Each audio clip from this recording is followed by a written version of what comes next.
Hello everybody, Plate Makers here, Jay the Builder, and yes, I have my Mini back. But today we're actually doing a review on what we have just recently built, which is actually the Weasley Burrow Collectors Edition.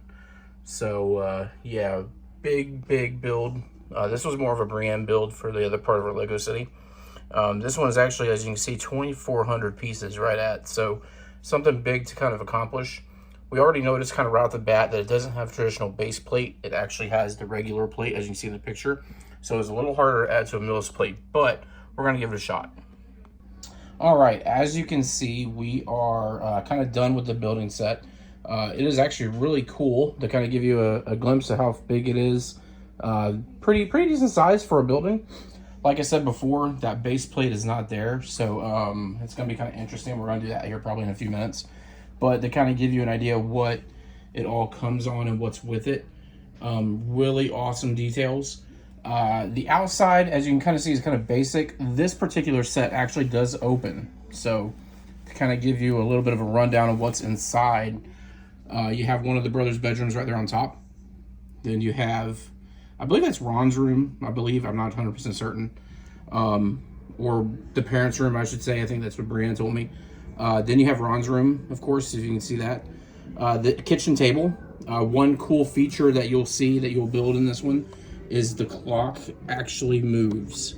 So something really neat and kind of focus on when you're building it. Really awesome set.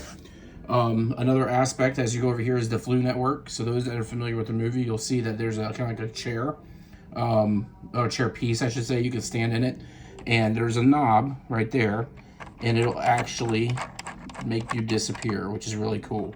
So that aspect is something that you'll build into it. Harry and of course Hermione that is there.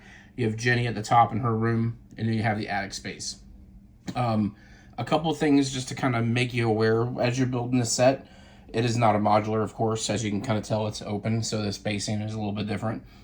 The features that you will run into on the side, so windows, things that you would think would be kind of more open to play with, are not.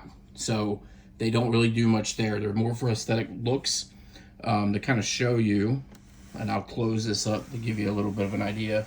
Those pins, very similar to like a modular set, will go into there and it'll help close it up. But as you look at the windows do not move. So they're just there, as I said, for aesthetic purposes. The front of the house, or I believe the back front of the house, I'm not sure. Here's the other wheel, so that's for the thing on the inside. But yeah, pretty neat build. I can't complain, really. It's a collector's edition, so I think it's going to look really cool in a Lego set. The other half of our Lego room is going to be becoming kind of like a fantasy area, so we'll have all the Disney sets. We'll have all the, like your Snow White house, your cottages, your Winnie the Pooh set.